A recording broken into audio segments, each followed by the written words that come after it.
Well, the Cincinnati Zoo is a memorable place for me because when I was really little, my mom had a zoo pass every summer, and me and my sisters would come here every summer, at least once a week. And then when I got older, my family continued to come every year for the Festival of Lights. And as I got into the youth group when I got older at my church, we would go every year for the Festival of Lights. And then when I started dating my husband, we've come here every year for the Festival of Lights. So the zoo has always been memorable for me. When I was little, I used to come and do the shows and see all the animals and stuff with my mom. But then as I got older, I would usually come about once a year in the summer and then to the Festival of Lights in the winter. And I've actually never missed a Festival of Lights since I've been born, so I've been to 25 Festival of Lights. But it's just always been a special place to me and to my family, and I've had a lot of memories created here, both when I was little and as I got older. There wasn't a lot of zoos in the country that even had walruses, and I always thought that they were just the coolest things because there were these huge animals that but they were so gentle. I remember the trainers getting in with them and they would toss them a ball and they would play with them and they were just so gentle. And they actually ended up sending the walruses to another zoo. But now that I'm older, I really love Giraffe Ridge, which is a newer exhibit. And it's just really exciting how you have that hands-on experience with the animals, that you can actually see them and touch them. And I've also really enjoyed the cat house too.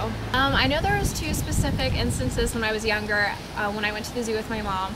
One was when I was really little. I guess I was about 3 or 4, and we were feeding the ducks near the pond, and I guess for some reason I made the ducks upset and they decided to attack me and bite me. So my mom said that she ran over real quick and picked me up, and I was crying and it was kind of this big ordeal, but she always likes to tell that story. I guess it's funny looking back on it. And then one memory I always thought was really cool was when I was little, I loved Sesame Street. And one summer, Gordon and Maria from Sesame Street came to the zoo, so I got to meet them. And I just remember thinking that that was like the coolest thing. I mean, to like a 7-year-old, somebody from Sesame Street is a celebrity. So I just thought that that was like the coolest thing ever, that I met them at the zoo. Yeah.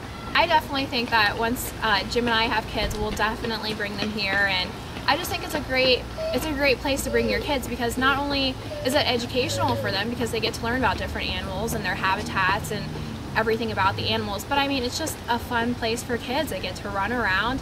There's a kids area where they can run in and play in, and I just think as a child it's a great place to come. And it's always been Jim and I's tradition ever since we've started dating to come here every year for the Festival of Lights, so I know that we'll want to continue that when we have kids. And I'm sure that either my parents or his parents will probably end up buying us a zoo pass.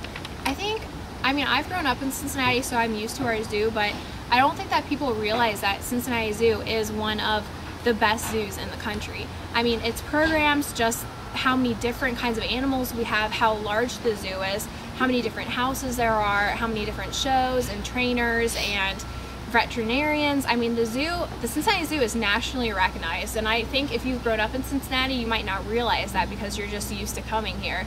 But I mean, I don't take it for granted because I know that we're really lucky to have the Cincinnati Zoo.